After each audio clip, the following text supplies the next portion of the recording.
Hello, my name is Aska Hisa, and I am the Director of Learning and Engagement at the Institute of Contemporary Art, Los Angeles, ICA LA, and it is my pleasure to welcome you to our Art Talk program featuring a conversation between artist Jamal Cyrus and Stephen Matijcio, Director and Curator of the Blaffer Art Museum in Houston, Texas.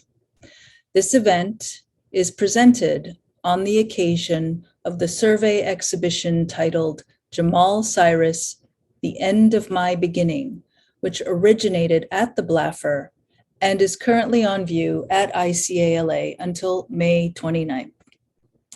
The exhibition Jamal Cyrus, The End of My Beginning is the first museum survey of Houston-based multidisciplinary artist Jamal Cyrus, born in 1973, and is the artist's first presentation in Los Angeles.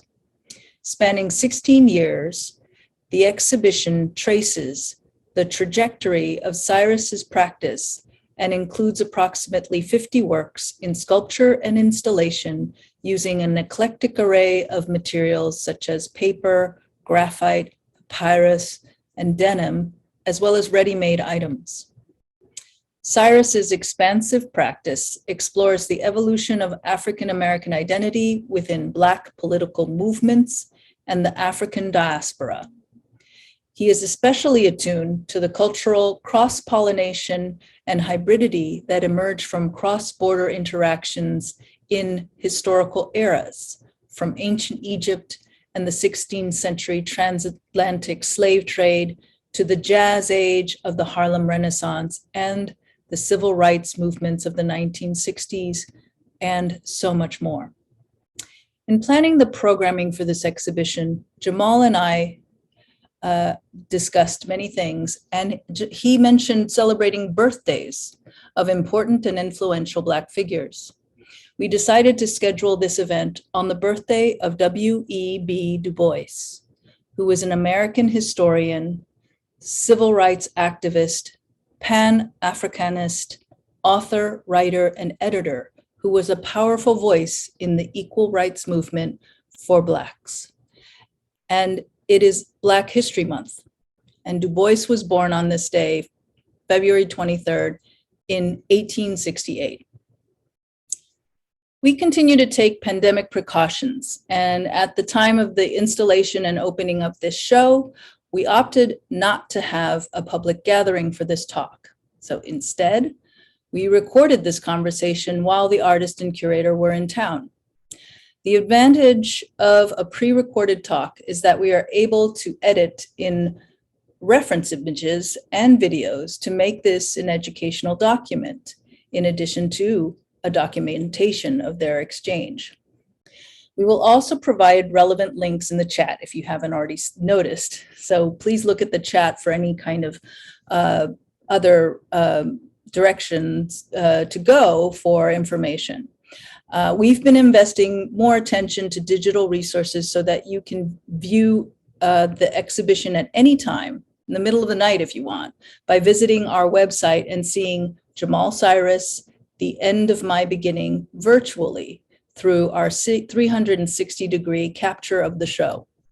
A companion document, which is very handy when you're virtually visiting the Cyrus exhibition, is the exhibition guide, which contains images and the extended labels for each artwork. The Art Talk conversation was pre-recorded. However, we are also doing a live ASL interpretation. So please welcome Kim Diaz as our interpreter today. In order to do this optimally, please set your Zoom to gallery view to have the interpreter's window present during the run of this online event. The End of My Beginning, this is my show and tell portion of the talk, my intro. The End of My Beginning has a full color catalog that is currently available for sale on the ICALA's website. And because this is pre-recorded, we will not have a Q&A. Thank you for joining us and supporting ICALA in any and all ways possible. Now, let's hear from Jamal Cyrus and Stephen Matijcio about this wonderful exhibition, this artist, and the work on view.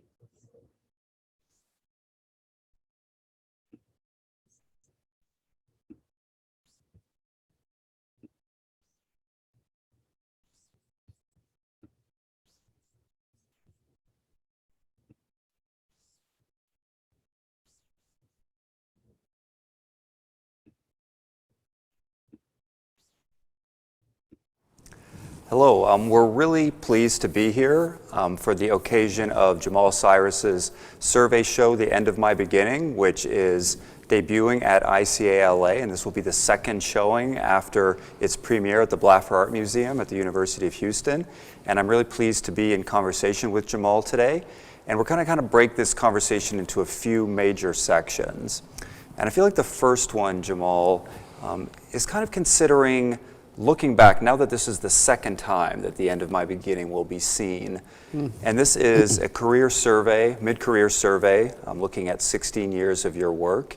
And I'm wondering, now that you've had the chance to see it twice, and now see it in sort of a second life and a second arrangement, and looking at all the works kind of holistically and kind of the landscape that they present, and the inventory that they present of your work thus far, what has kind of solidified for you in this process, and what has surprised you in the process?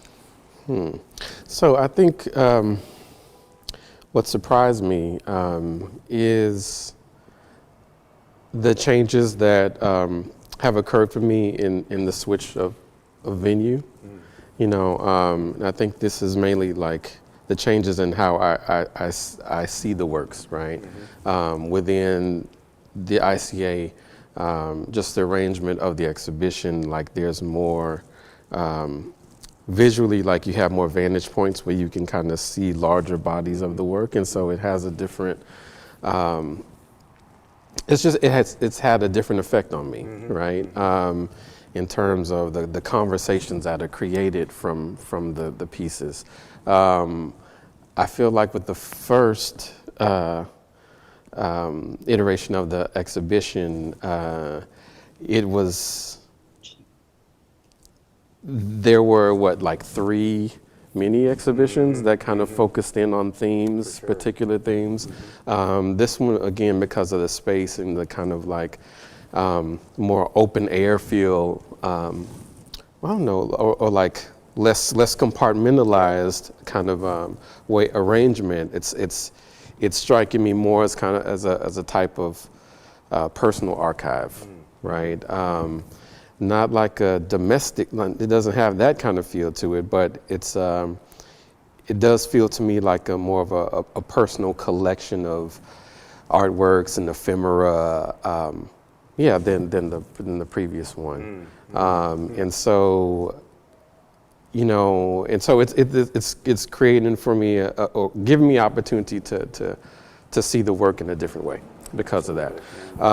And so what was solidified, what solidified in seeing this. I think really for me, one of the things that I'm getting from this particular example of the exhibition is kind of future steps. I realized that, you know, and I've been kind of working this way, like juggling several kind of streams or kind of bodies of work simultaneously, you know, for like the last, almost kind of, decade or so, you know, between papyrus works and then textiles and then, you know, these kind of painting, sign painter works and then sculpture, you know. So I think for me, when I'm kind of plotting out now was kind of next steps. And I think next steps in a more focused fashion, you know. So I think like that's which is something I was kind of hoping to get from being in from the first example of the exhibition, but maybe it just takes time, you know. You know, like with the first one, there's just the surprise of seeing these things, the surprise of the exhibition, the surprise of seeing these things together. And so maybe that's kind of what I was kind of dealing with the first part, the first in the sequence of this show, and as well as trying to make these kind of local connections to the city, which is not what I have to do here. You know what I'm saying? So it's a different kind of, I guess, sets of mandates, like, you know, with the shift in venue. Yeah.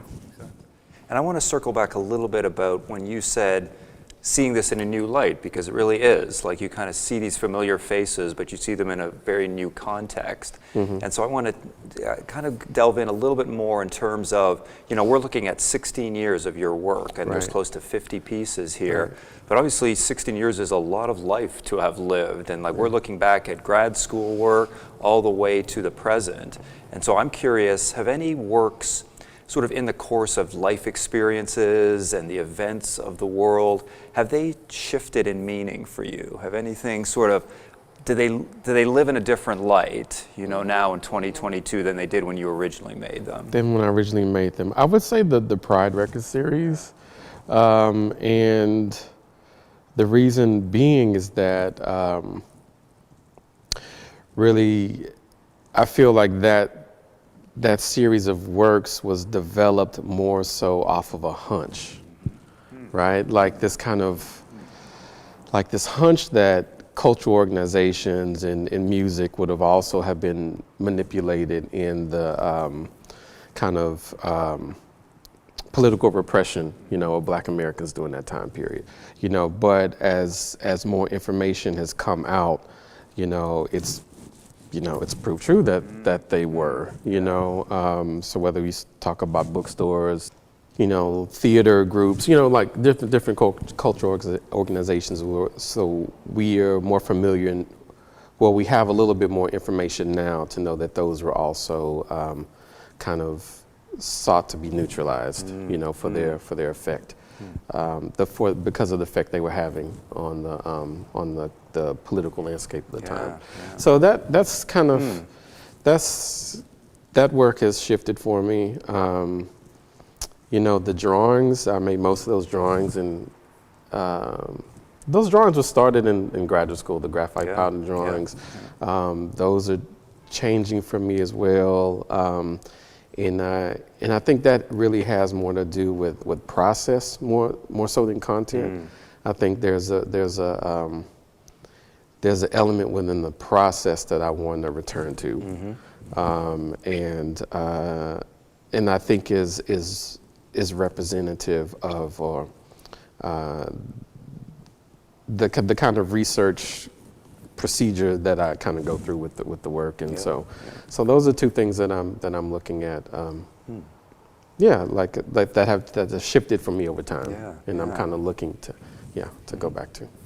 Maybe this gives us an opportunity now to kind of delve more deeply into some of the major themes kind of present in both your work and in the exhibition. And I think for me, one of them is this ongoing relationship you have with music. You know, and we know that you are not a musical performer per se, you're not a musician, but obviously you're highly influenced by sort of the presence of music, the performance of music. And so I want to kind of start in some ways at home. And I was wondering if you could talk a little bit more about, you know, the presence of music within your family, and I think especially of gospel music, because I think I was really captivated by that presence and the way that it kind of manifested and translated into your practice. And I think it's very illuminating to the work. So I was hoping you could just give us a little bit more detail around that. Yeah, I was saying, I'm glad you said that. I'm not a musician, because I was just thinking, like, I really probably destroy more instruments than I try to play. But in regards to like my upbringing, that really did not until later, you know, but set the pace to how I understand music is operating, you know, within American culture and with the Black American culture in particular. So my mother, it's just intergenerationally, I come from a family of gospel musicians.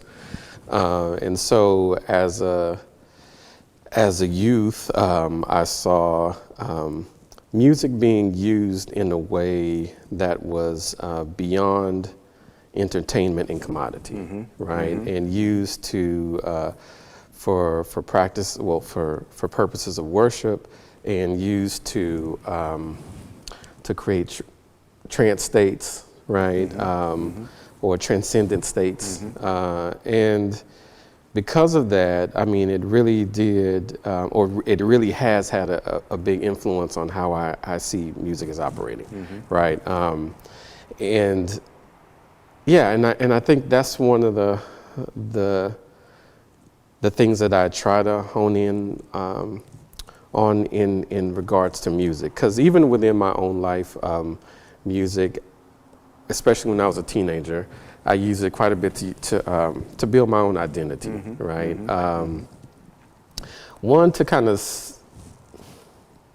yeah, of course, like you use it to set yourself apart from people, but I also used music as a way of reconnecting myself to people too, right? And so I grew up in Houston, Texas, in the suburbs, and, you know, was like skateboarding when I was, you know, like in middle school and that kind of thing. And so there were certain things that I was involved with that kind of put me on the kind of the outskirts of Black American culture. But when I was, you know, when I was in, let's see, early high school, and this album called 3 Feet High and Rising comes out by a group called De La Soul, right? This allowed me to reposition myself in regards to Black American culture, right? So again, this idea about sound and music not being used as just entertainment, but as a way to, you know, to build community, to connect culturally, and, you know, for all these other reasons. So I think like that's when I'm especially interested in regards to music and sound production, or sound and music production. Just trying to figure out as well, like, why these things sound the way they do. You know, that's also a part. You know, just the kind of aesthetic moves in the music too, that interests me as well. So that's another element within the work. And specifically, how local or regional styles of voices get created. You know, and so that's what's behind works like Texas Fried Tenor. That's what's behind, you know, the Blues Poster series. Just trying to figure that out. And I was struck too. I know that, you know, in Houston when we did the new wall mural, I Love the Lord, He Heard My Cry, and you had told me that one of your family members, that was a performance, or that kind of the personalized performance of that ode that had been circulating. My great-grandmother, yeah. And then, you know, when we looked at Mashiach, and that sort of you made this music poster of Isaac Hayes into essentially a stained glass window. You know, and then there are other, you know, iterations within this show. When we look at misconstrued rap lyric or ancestral relic, there's this bridge between kind of music, gospel music, and then the spiritual and the sacred. And you really, you bring it in not in a didactic way, but sort of as a strong element, this sort of presence of religion, but it's not prescribed to one particular faith. Like I feel that you kind of circulate through multiple, so it takes on kind of a sacred aura, but is less sort of assigned to a particular religion. And I'm just curious how you kind of navigate and negotiate that kind of presence in your practice. So originally, well, I guess I need to step back a second and say that I started to see I have started to see I guess a decent amount of music that I listened to in regards to rap music, like in the late 80s, early 90s, as also having a sacred element to it. And it wasn't until the summer of 2020 and seeing the kind of various uprisings that were going on around the country, and I guess the limits of that, right? Like in terms of of its growth, of its impact. I started thinking like that was perhaps like a spiritual component that was missing, right? And so from there, I just started to wonder about that, and I came into to contact with this idea of this gentleman who was talking about black religion, right? And what black religion is. So black religion is really not a, well, his name is Dr. Sherman Jackson, so that's the guy. And he was saying that black religion is not really, it does not pertain to a particular denomination, right? But it is more so the conflation of black political struggles and spirituality.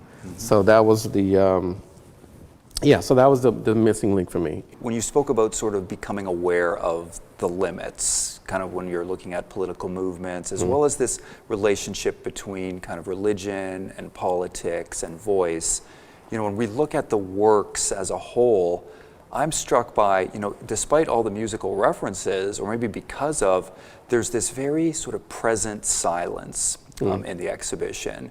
But I wouldn't say it's a silence of absence, but it feels more of one of anticipation.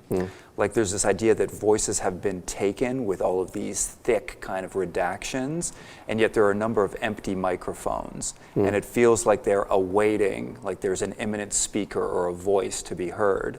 You know, and so we know that there's this kind of silence. It feels like there's an imminence to it. And so I'm wondering if you can speak a little bit more about that relationship between sound and silence that ultimately becomes manifest in your work. So I would like to say a little bit more about the limits, the idea about the limits, and that, again, I was feeling that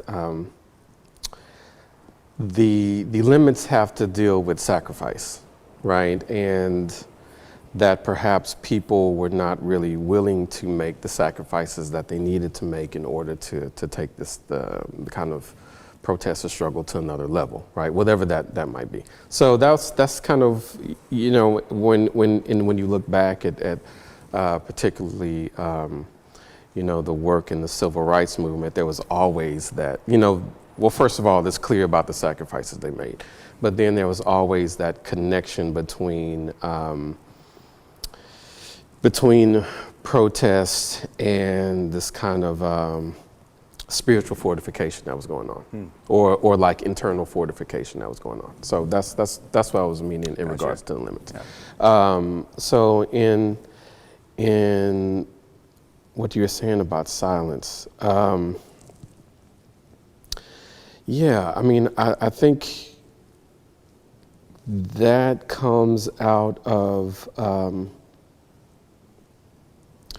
one, I think wanting to create a sound, well, again, not being a musician, and wanting to create a kind of sonic experience for the viewer, but wanting that to take place in the mind, like wanting to imply that, right, and not wanting to try to create that, you know, physically in the space. So I think the silence partially comes from that.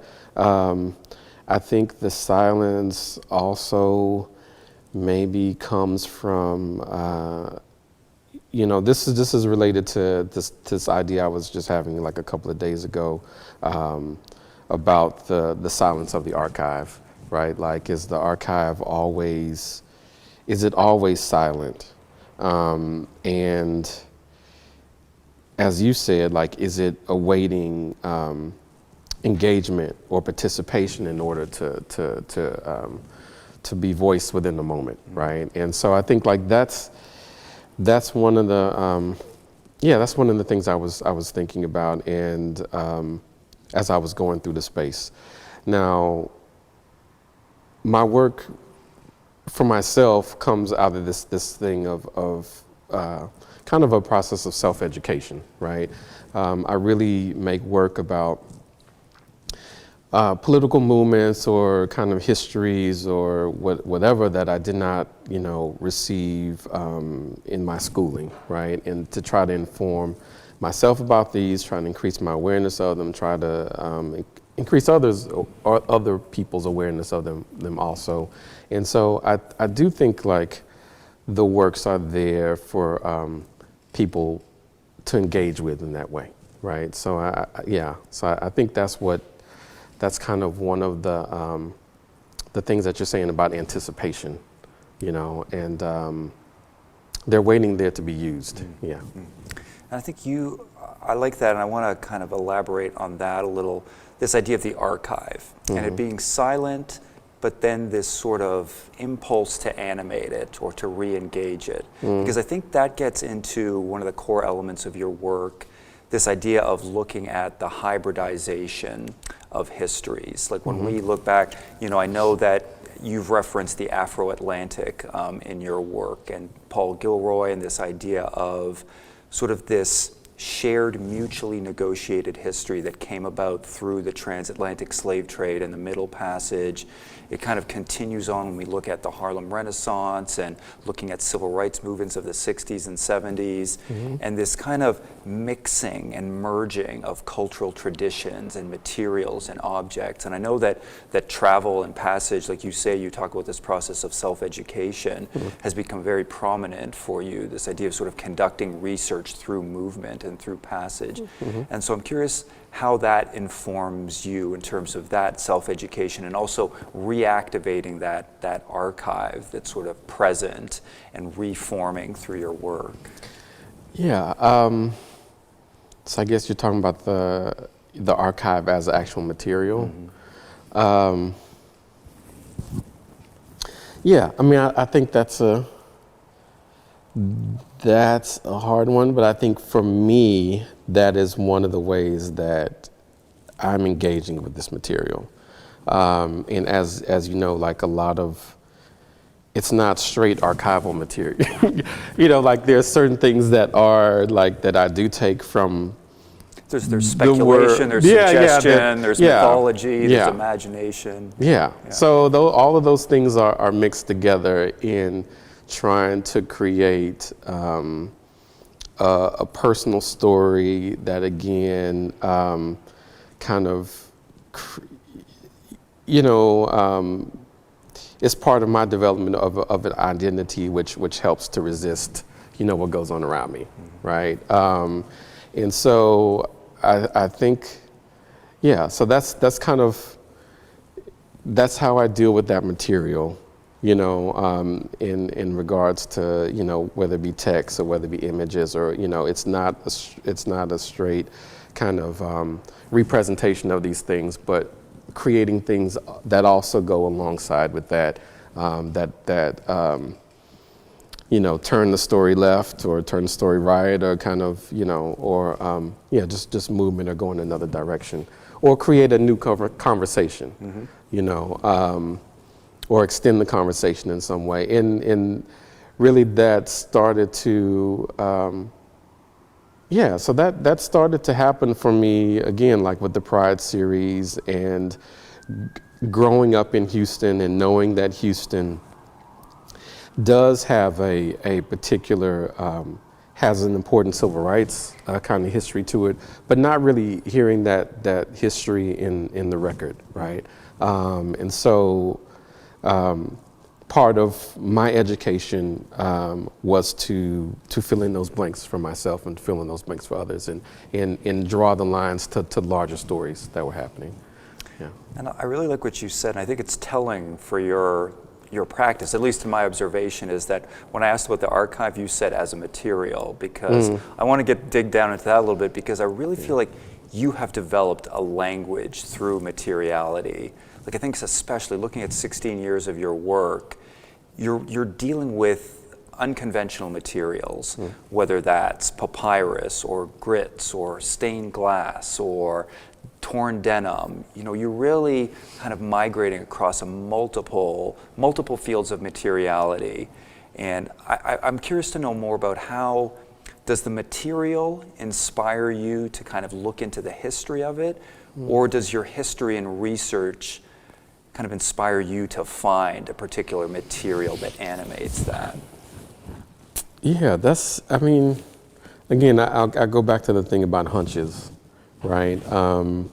And I think I just trust my eye, and I trust my hunches, and I follow them, right? A lot of this work, although it's like, maybe sculpture, it may be painting. A lot of these things are based in images, in photography, and I'm saying that to say, like, there's a kind of translation that occurs for me, in which I'm trying to find a material that speaks to a certain history, just like the image speaks to a particular history. Those pieces were based off of a photograph that I saw of Stokely Carmichael and other SNCC activists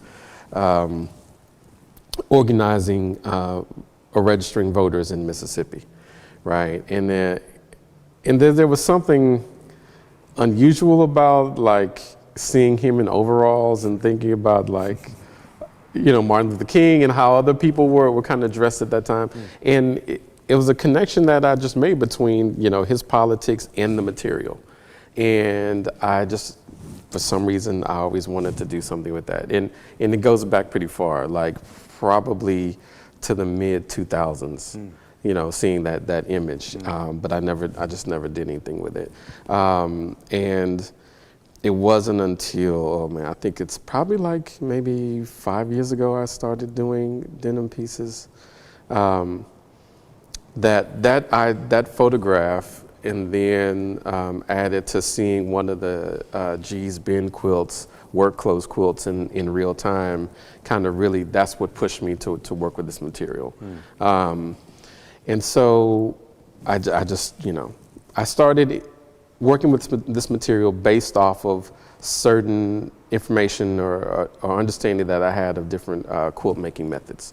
And just using it, just as you may say, kind of like thinking with my hands with the material. So tearing it up into shreds, very simply putting it back together, like gluing it back together, ironing it, and then just kind of seeing where that went.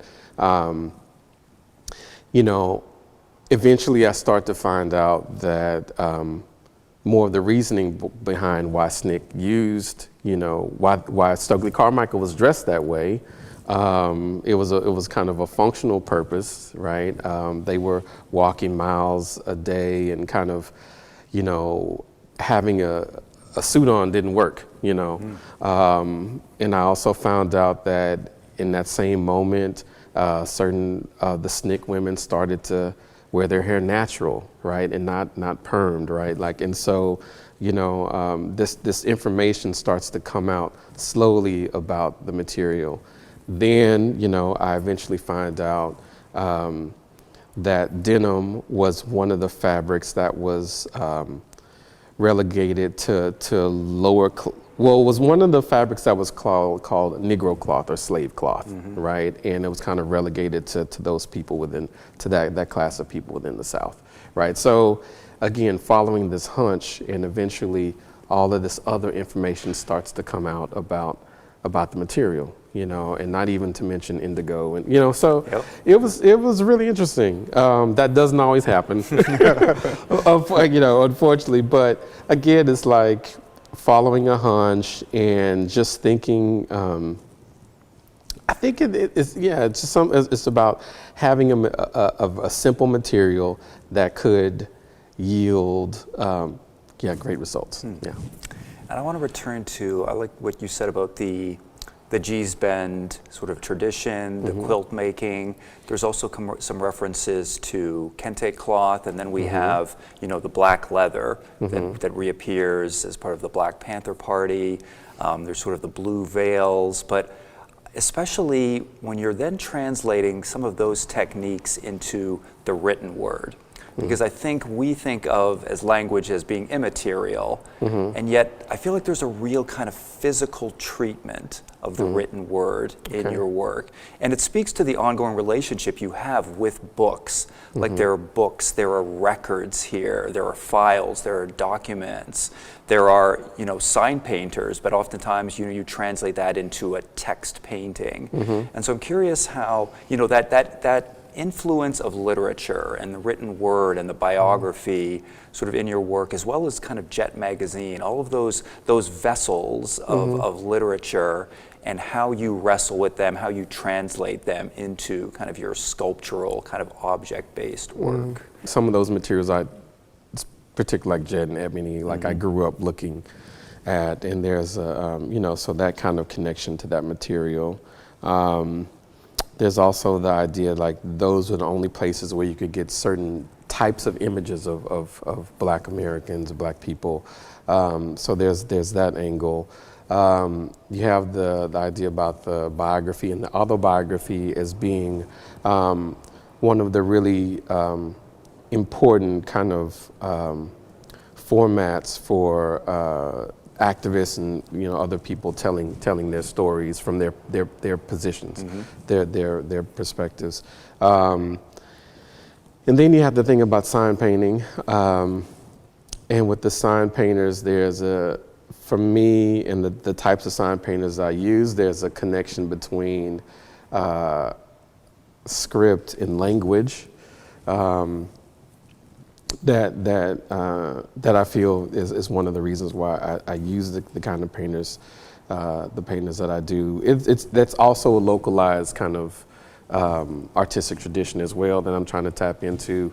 Most of those guys were, oddly enough, they were mainly men. I work with two, a gentleman named Walter Stansel and another guy named Israel McLeod. They've been painting in the Third Ward area for over 40 years, so there's that also kind of historical connection or that I enjoy as being a part of the works. In terms of text though, I do see it as being a kind of a material like that I can cut and that I can reform and that I can play with and I can kind of manipulate. And I think a good deal of my aesthetics, I believe, would say come from, really being, as a youth, being, or, a teenager, really interested in the aesthetics of hip hop, like the collage aesthetics of hip hop, right? Which is sonic but also, skateboarding culture as well. And like, so it's in which nothing was beyond nothing was beyond handling nothing was beyond use, right? And you could take whatever, it was all on the same level, and you could kind of reform it to your to your desires and to what you wanted to do with it. And I think so I would say my approach to text and language comes out of that. And I like that sort of the idea of the reformation, and then kind of looking at this ongoing collaboration with sign painters, Walter, Israel. Is that you, in some ways, do you translate that process from a labor to an art form? Like it could be seen as sort of an act, a profession, and yet there's great artistry in it. And I think that speaks to some of your early sort of your practices that blur the lines between performance and action. I'm thinking especially of early works with graphite, when you were taking a broom and you were sweeping the graphite into the substrate. And when we look at some of the pieces, the Black Messiah Live at the Troubadour, or Faded Document, or Blue Podium, you can see kind of the action, the sweeping of that material into a substrate.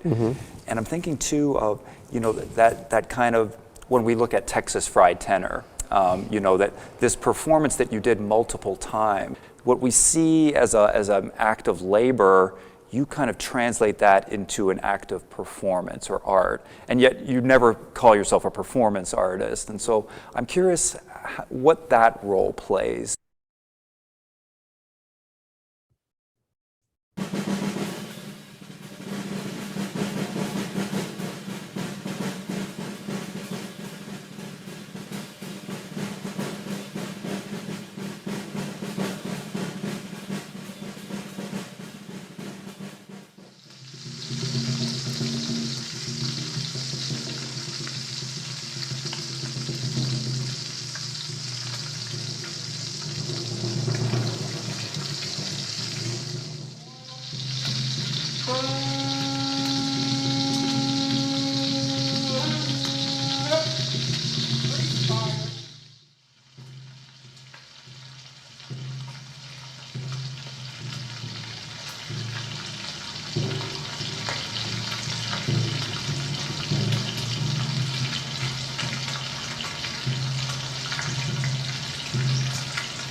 but no, the thing about labor, I mean, I think it,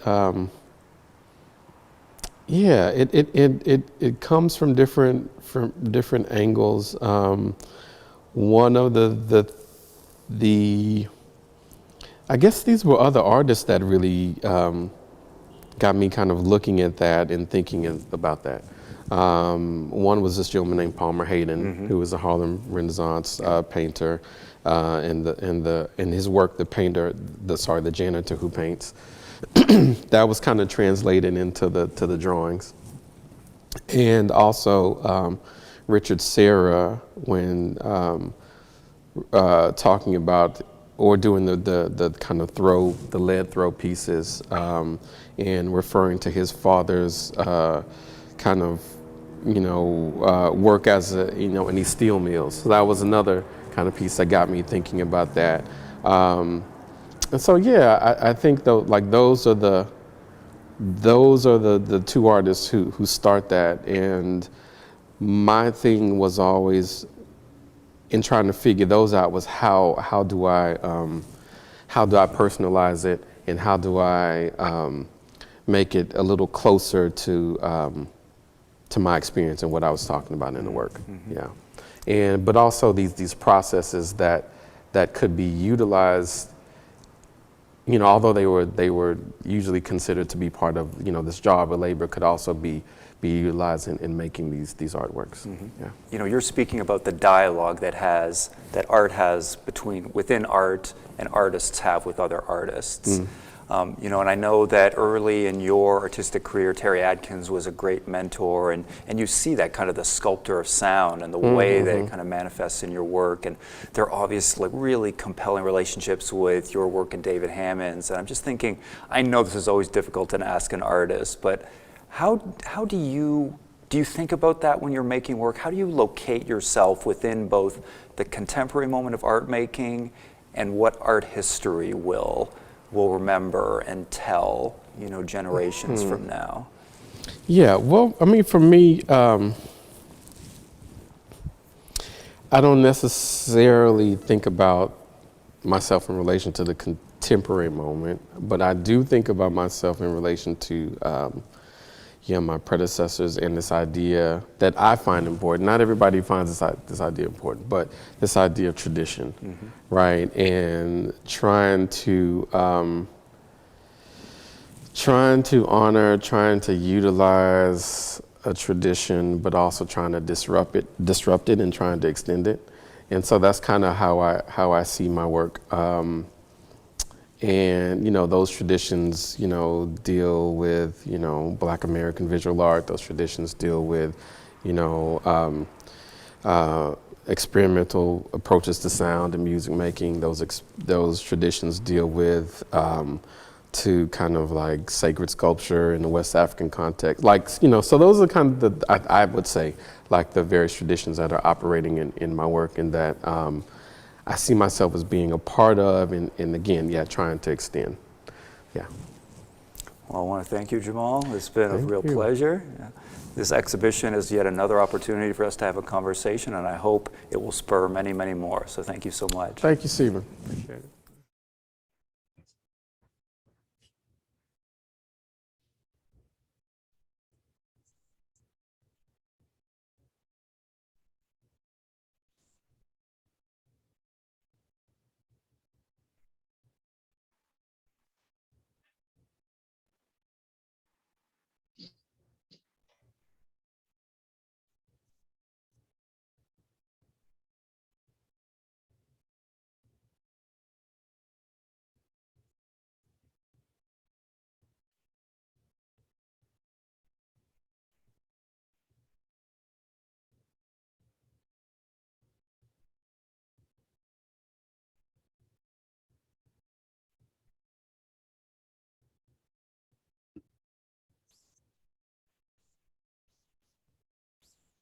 Okay.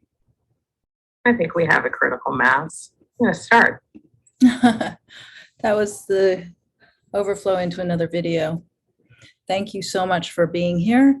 And please check out Jamal Cyrus, The End of My Beginning online either virtually, or if you're in town or local, please come visit us at ICLA. We'd love to see you. Thank you and have a great evening.